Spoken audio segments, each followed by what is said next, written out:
Alright everyone, the main story of the day, of course, a potentially politically or racially motivated terrorist attack in Wakeusha, which is in Wisconsin. By the way, this is on the west side of Milwaukee, and if you go to the southern end of Milwaukee, where it basically conjoins to Chicago, you find Kenosha.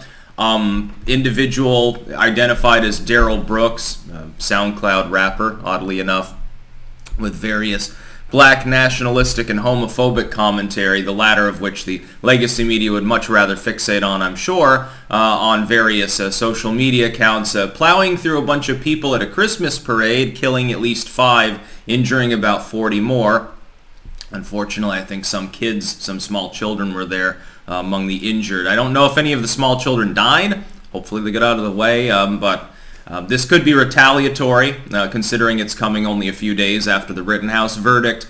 Black nationalism, same general region, fairly obvious extremist motives, and then you have the case, literally an hour away by driving. Kenosha is not that far. It's just on the other side of the general Milwaukee metropolitan area, although technically it counts as part of the suburbs of Chicago. Again, the two, really, they're basically conjoined. It's a gigantic metropolitan area.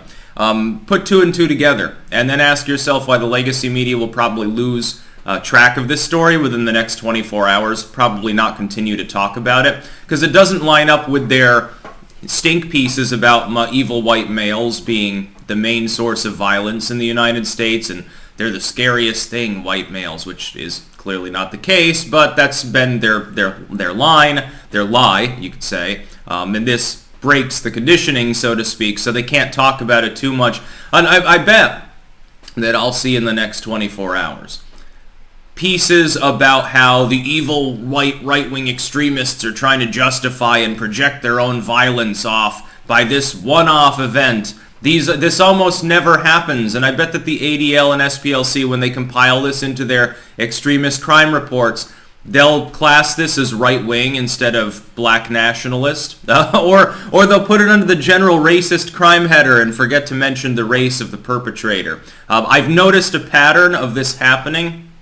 You don't need to be particularly traditionalistic or even a conservative to understand the situation. That's because, talking about this kind of story, if they're reporting frankly, it's not going to give them as much money. Their donors don't want them to talk about that because, they're trying to carefully curate their brands to be diverse and multicultural. Anyway, before we get into this a little bit more, because it's mystifying, and I'm sure there'll be interesting coverage of it today, none of which will come from the corporate media. There will be 5 links down below in a pinned comment if you're watching this video on YouTube. Keep in mind I make several exclusive videos a day that don't go on YouTube, but they do go on those sites. So join me on one or more of those. I'm partial to all 5 of them, so I'm not playing favorites. Here's the thing. Let's try to put our thinking caps on. We had a situation where for the last year, Kyle Rittenhouse said, I do believe that this is probably retaliatory. I'll tell you exactly why this happens. It's because of the corporate media. The corporate media is responsible for this attack. I'll tell you exactly why. Technically, they were responsible for the initial problem with Rittenhouse as well. You've spent a year telling people, here's this evil Nazi extremist who went out to try to kill black people. He didn't actually do that. He killed several white people, but he's a Nazi, he's an extremist, he's a Trump superfan, and he must go to prison for the rest of his life. And then, because there's no evidence of any of this, because it's clear-cut self-defense, of course he gets exonerated just a few days ago. If you are a black nationalist who pays attention to the legacy media, you've watched the reporting about Kyle Rittenhouse, you believe that Hitler Jr. has just been set free by a system that is utterly corrupt, by a system that is irredeemably corrupt, by a system that is by white people, for white people, and fucking hates you. At some point, don't you think that stresses a person enough so that if they're on the edge of snapping due to maybe a mental illness, they just have a high-strung personality, they have some other fucking problems in their life, don't you think you might push them over the edge? The legacy media knows this, and they love it. They love this attack. CNN in their boardroom is laughing right now. They're happy. They're happy some kids died and got killed. I guarantee it. All the pundits at MSNBC crying their crocodile tears. They're happy about this. They just wish that the attacker had been a different race. Then it would be more lucrative. But they'll take what they can get. They spawned the problem. The initial riots in Kenosha that led to this, as well as the Rittenhouse case, were their fault too. Jacob Blake attacked the cops with a goddamn knife. There never should have been a case. It was cut and dry. We had aerial footage of what happened. He shows up assaulting people, just sexually assaulted someone prior, going crazy. He's obviously on drugs. The cops show up. He's not cooperating. They attempt to take him down with a taser. It's not happening. He goes for a knife, so they shoot him in the back. By the way, he's not dead, even though half the public believes so. Initially, I thought Jacob Blake had died because the shitty legacy media reporting was so sporadic in mentioning, yeah, he's been paralyzed. He's not actually killed. They just said shot. Well, I mean, people are rioting over someone getting shot. Normally, it's because they died, not because they were injured. Then people in Kenosha and elsewhere start burning billions of dollars of property and killing people and doing all manner of crazy things. Enter Kyle Rittenhouse. He goes there to protect a goddamn business. It doesn't matter whether he was invited or not. That story is sketchy. He puts out a bunch of fires. He gets attacked. He defends himself. But we spent an entire year hearing from the legacy media. If you didn't pay attention to online independent commentary, if you watched CNN, you're in an alternate reality where you think that Rittenhouse is a genuine murderer, a racially motivated one. There are still people who think the people he shot were black, despite the fact that all three happened to be white. Jump Kick Man was black. He was the one that got missed. And then he runs off. They didn't even identify him until the jury was already deliberating. And another potential mistrial misstep.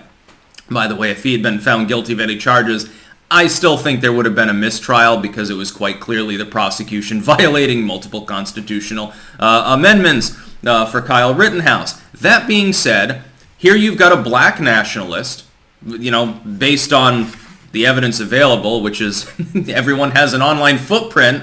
You can go back and you can look at this shit. Why do you think that any time that there's shenanigans from the legacy media, the first thing that happens is people's Twitter accounts get locked? And they set their Instagrams to private and stuff like that. They don't want people digging in because they know that they're culpable. Black nationalist, arguably homophobic, individual, who's a wannabe rapper. Some people are saying, well, he had a song about him calling himself a terrorist. That's called creativity. That would not necessarily be actionable. You could drag it in, but music should not generally be taken literally. I think he snapped because he's been indoctrinated by the corporate media, by CNN, MSNBC, all the others, over the course of a year into believing that a bunch of Nazis are rising up. We've seen this before. The wake of George Floyd, everything else, all the riots from the leftoids that we've seen, all of the black nationalist violence, including, you'll remember another instance that the legacy media never talked about, a BLM member shooting and killing Secoria Turner because her family tried to go around them rioting in the street. Little 7-year-old girl gets shot and killed by a BLM member. It was briefly page B news. Most of these people that watch CNN and MSNBC have never even heard her name. I wonder, if they were actually to cover meaningful news, actually to cover it fairly, would we get less riots? The answer is probably yes, because there are people that still take them seriously. They actually believe what they see on these drivel networks. They're being radicalized by the corporate media. The corporate media is spreading disinformation. I love it when they project and they pretend that people like me are the ones doing this. While you're hearing about this story from me, you'll hear about the backstory and the likely motive. It's fairly clear when you have this kind of correlation. Similar geographic region, obvious racial animus, attack not even a week in the wake of a case that is predicated on racial animus. You'd think you could probably correlate these things. It's likely. That would make sense as a motive for why this happened. Slaughtering a bunch of people at the Christmas parade after ranting about black nationalist topics. That would make sense. Saying, oh, well, you just got doped up and decided to kill a bunch of people. That's probably what the legacy media will go with. If they continue talking about it at all, you can look for them to focus on homosexuality. They'll concoct in their minds maybe the idea that he didn't like the secular Christmas display. He was very, very religious person. It'll be filed under religious hate crimes or something. He hated Santa Claus because he grew to love Jesus or Muhammad so much and saw it as heresy. It'll be interesting if they try to divorce this from its proper context. I bet that they will. That's about all. Peace out.